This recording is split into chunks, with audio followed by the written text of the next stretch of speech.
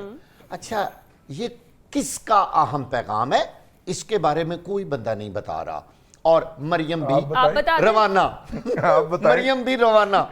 اچھا, یہ پیغام اتنا بھاری ہے کہ ایک بندے سے تو اٹھایا ہی نہیں نہ گیا, 2 بندے گئے ہیں, یعنی آدھا پیغام شہباز شریف صاحب نے اٹھایا ہے اور آدھا پیغام مریم نے اٹھایا ہے. لیڈرشپ ہے پارٹی کی وہ بھی وہیں موجود ہے. جی, باقی لیڈرشپ بھی وہاں پر موجود ہے. رضوان عزیز صاحب کہہ رہے ہیں ان کی بیٹی کا داخلہ ہے. بھئی بہت سارے لوگوں کی بیٹیاں اور بیٹے وہاں داخل ہوتے ہیں, ان کے ماں باپ کا وہاں ہونا ضروری نہیں ہوتا.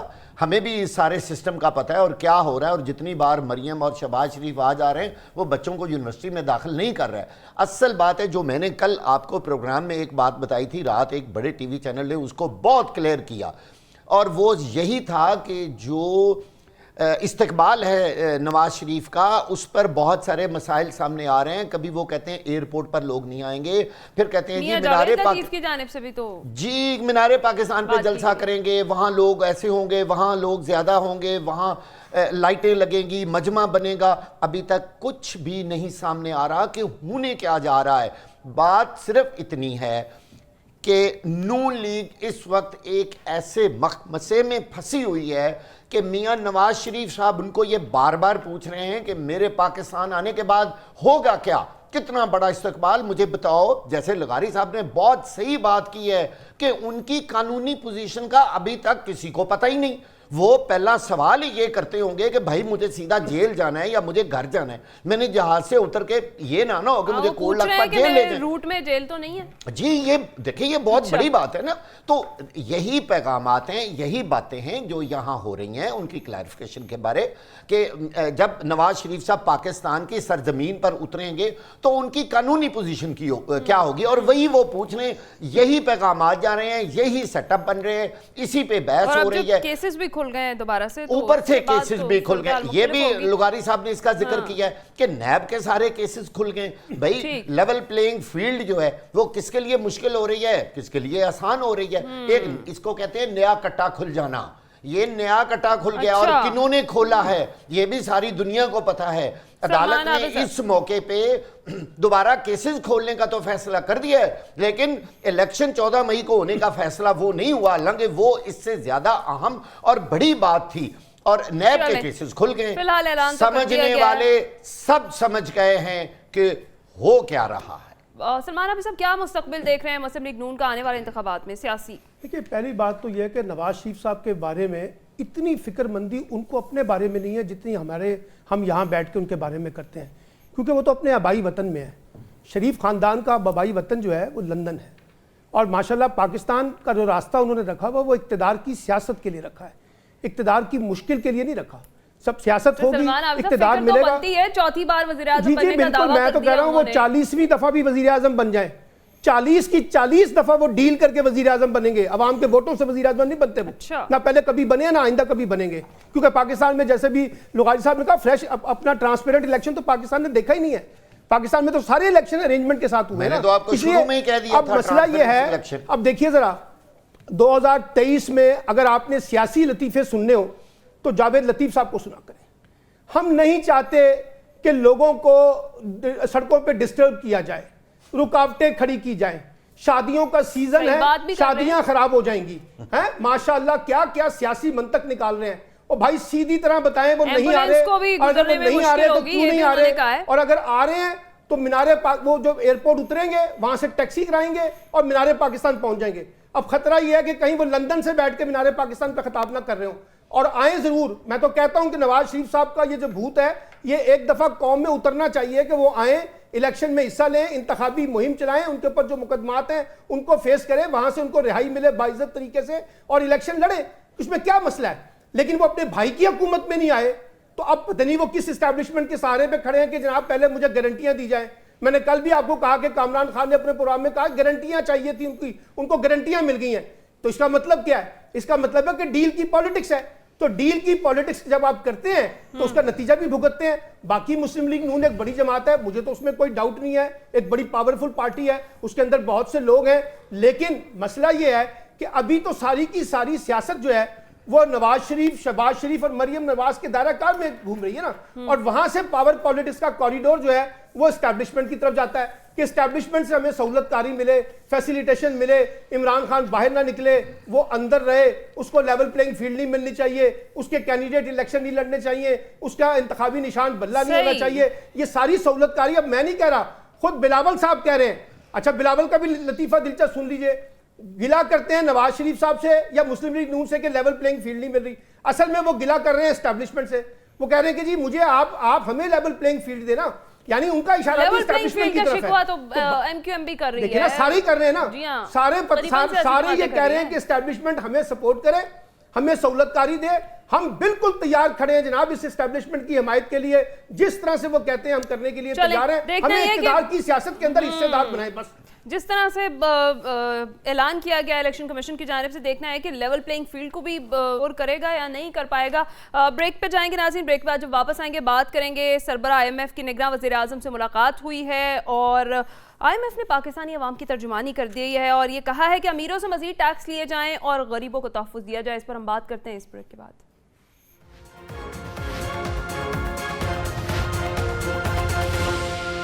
ویلکم بیک ناظرین. بریک پر جانے سے پہلے ہم بات کر رہے تھے سربراہ آئی ایم ایف کی نگراں وزیر اعظم انوار اللہ کاکڑ سے ملاقات ہوئی ہے اور ملاقات میں سربراہ آئی ایم ایف نے یہ کہا ہے کہ ہم صرف پاکستان سے یہ کہہ رہے ہیں کہ امیروں سے مزید ٹیکس لیے جائیں اور غریبوں کو تحفظ دیا جائے، انہیں ریلیف دیا جائے.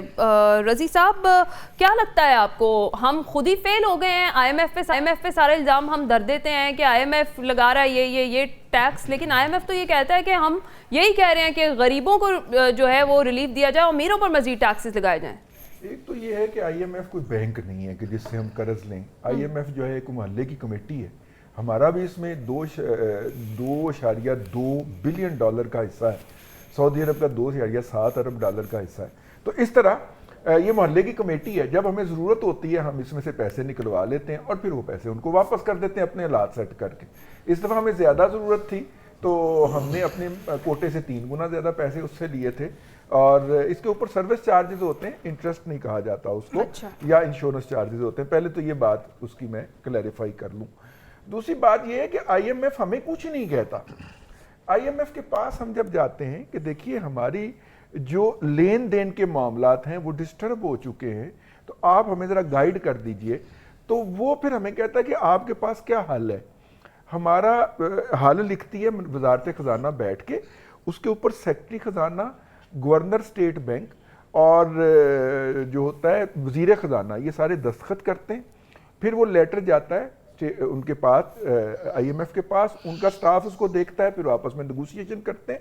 فائنلی جب وہ ایگری کرتے ہیں تو وہ لیٹر جاری کر دیا جاتا ہے آئی ایم ایف کی ویب سائٹ کے اوپر کہ یہ پاکستان ہمارے پاس آیا ہے، اس کو ان مسائل کا سامنا ہے اور یہ ہم نے اس کے ساتھ ایگری کیا ہے. اور پھر وہ پیسے ہمارے کھاتے میں ڈالتے ہیں اور وہ 3 سال کے لیے ہوتے ہیں. وہ ہمارے کھاتوں میں پیسے گھما کے انہیں بغیر سود کے واپس لے جاتے ہیں. یہ تو ہے اس کی ٹوٹل کہانی. یعنی آئی ایم ایف جو اقدامات ہم کہہ کے کہ آئی ایم ایف کی کنڈیشنلٹیز ہیں، وہ کنڈیشنلٹیز آئی ایم ایف نے نہیں لکھی ہوتی، وہ ہمارے بیوروکریٹ نے بیٹھ کے اسلام آباد کے اندر لکھی ہوتی ہیں کہ ہم یہ چیز مہنگی کر دیں گے، ہم یہ کر دیں گے، ہم وہ کر دیں گے.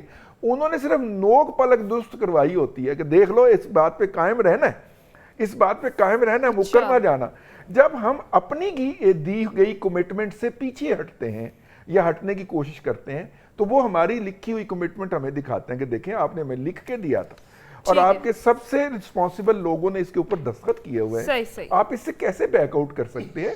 اصل میں یہ ہے آئی ایم ایف، ہمارے حکمران اپنی نالائکی کو آئی ایم ایف کی کنڈیشنلٹیز کہہ کے ہمارے اوپر مزید دباؤ ڈالتے رہتے ہیں اور یہ نہیں مانتے کہ ان کو گورننس کا کچھ نہیں پتا، وہ ریفارمز نہیں کر سکے، وہ سسٹمز کو صحیح طرح سے امپلیمنٹ نہیں کر سکے، یہ وہ نہیں مانتے۔ نذیر لغاری صاحب، نگراں وزیر خارجہ جو ہیں جلیل عباس جیلانی صاحب، وہ یہ کہتے ہیں کہ عالمی منڈی میں تیل مہنگا ہونے سے ملک میں پیٹرولیم مصنوعات کی قیمتیں بڑھی ہیں، تو جب عالمی منڈی میں پیٹرول سستا ہوتا ہے تو تب ملک میں قیمتیں کم کیوں نہیں ہوتی؟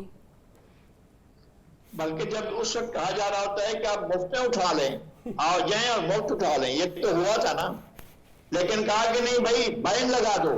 جب وہاں پر دنیا میں تیل ضائع کیا جا رہا تھا اس وقت ملک میں بین لگوایا، اور ایک چیز ہوتی ہے پاکستان کے اندر پیٹرول مافیا، ایسی بہت سی ہیں، چینی مافیا، پیٹرول مافیا، گندم مافیا، آٹا مافیا، فلاں مافیا، فلاں مافیا، اور مافیا کا مطلب یہ نہیں ہوتا ہے کہ کچھ لوگ ہیں جو جرائم پیش آئے، نہیں بھائی، سارے شریف ہوتے ہیں، اشراف ہوتے ہیں، کاروباری ہوتے ہیں، اور ان کو اداروں کا، محکموں کا، وزارتوں کا اور مختلف قسم کے انفورسنگ، لا انفورسنگ کے اداروں کا سب کا تحفظ اور پشت پناہی حاصل ہوتی ہے، تب جا کر یہ مافیا بنتی ہے۔ مافیا یہ تھوڑی ہے کہ آسمان سے ٹپکتی ہے، زمین میں ہوتی ہے، ہمارے سامنے ہوتی ہے، وہ کبھی گاڑیوں کی قیمتیں بڑھا دیتی ہے، کبھی پیٹرول کی قیمتیں بڑھا دیتی ہے، اور یہ ان میں طے کیا ہوتا ہے۔ اصل بات یہ ہے کہ ہم سے انڈائریکٹ ٹیکس پاکستان کا کون سا ایک ایسا آدمی ہے جو ٹیکس نہیں دیتا ہے؟ جو روٹی کھاتا ہے وہ روٹی کے نوالوں پر ٹیکس دیتا ہے، جو پانی پیتا ہے وہ پانی کے گھونٹ پر ٹیکس دیتا ہے۔ اب تو آپ آکسیجن پہ سائنس لانے کے بھی ٹیکس لگانے والے ہیں۔ یہ صورتحال ہے، کون سا ایسا ٹیکس ہے جو بھیک مانگتا ہے نہ ٹیکس دیتا ہے؟ ٹیکس دیتے ہیں آپ ہم سے انڈائریکٹ ٹیکس کے ذریعے سب کچھ وصول کر لیتے ہیں، اور کہاں نہیں ہے؟ جو غلام داری سسٹم ہے، جو غلام دار ہے وہ ٹیکس نہیں دیتے ہیں، جاگیرداری سسٹم ہے، جو جاگیردار ہے وہ ٹیکس نہیں دیتے، قبائلی سسٹم ہے، جو قبائلی سردار ہیں وہ ٹیکس نہیں دیتے ہیں، کرپٹ سرمایہ دار نظام ہے، کرپٹ سرمایہ دار پیسہ وہ نہیں دیتے ہیں، آپ کو ٹیکس نہیں دیتے ہیں۔ آپ کے پاس کون سا نظام ہے جو آپ کو ٹیکس ڈیلیور کرتا ہے؟ کہیں سے بھی آپ کو وہ ٹیکس نہیں دیا جاتا۔ اس کے باوجود پھر آپ کو کراچی میں آپ آئے، ایک بازار جو ہے آپ کو اربوں روپے کے حساب سے ٹیکس دیتا ہے، لیکن وہ ٹیکس آپ کا کہاں جاتا ہے؟ آپ قرضے پے کرتے ہیں، قرضوں پہ قرضے پے کرتے ہیں، ان پہ سود ادا کرتے ہیں، لیکن جو پیسہ آپ نے لیا تھا وہ پاکستان کو کہاں ملا ہے؟ پاکستان کے لوگوں کو کہاں ملا ہے؟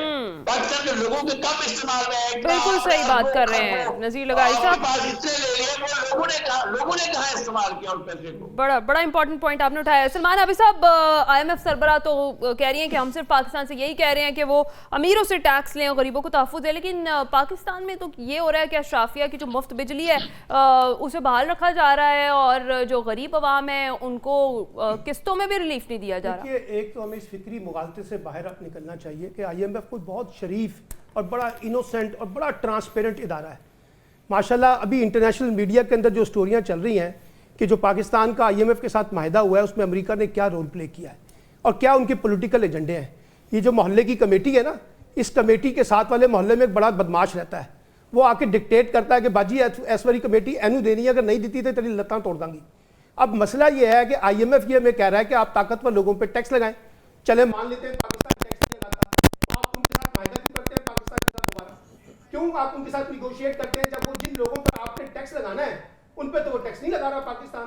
تو پاکستان اپنی بدماشی کر رہا ہے نا، جب پاکستان بدماشی کر رہا ہے، وائلیشن کر رہا ہے، آئی ایم ایف کی بات نہیں مان رہا، تو پھر آئی ایم ایف ٹھیک ہے واگا صاحب، ٹھیک ہے اس کو سمجھنے کی کوشش بالکل ٹھیک ہے واگا صاحب، جس طرح سے ابھی نجکاری کمیشن کی جانب سے بتایا گیا کہ پی آئی اے کی نجکاری کا جو عمل ہے وہ شروع ہو گیا ہے، بیلنس شیٹ کی ری اسٹرکچرنگ ہو رہی ہے، فواد حسن فواد صاحب یہ کہتے ہیں کہ نجکاری نگران حکومت کا ایجنڈا نہیں ہے، پہلے سے جاری مینڈیٹ کو ہی آگے بڑھایا جا رہا ہے، یعنی نگران حکومت جو کام کر رہی ہے اس کے اختیار منتخب حکومت انہیں دے کر گئی تھی۔ ظاہر ہے پی آئی اے بہت پرانا ڈیفالٹر ہے اور ہر آنے والی حکومت میں یہی مسئلہ رہا ہے کہ پی آئی اے جو 740 ارب روپے کا یہ ادارہ اس وقت مقروض ہے، میں جلدی سے آپ کو بتا دوں کچھ سال پہلے 40 جہاز تھے PIA کے پاس اب صرف 16 جہاز رہ گئے. آپ دیکھیں کہ ان کی لیز کیسے دانی ہے. یورپ پورا بند ہے, امریکہ کوئی فلائٹ نہیں جا رہی, ڈائریکٹ فلائٹیں بند ہیں, لیکن PIA کے تمام عملہ, اس کی مین پاور اتنی کی اتنی ہے, ان میں کوئی کمی نہیں آئی.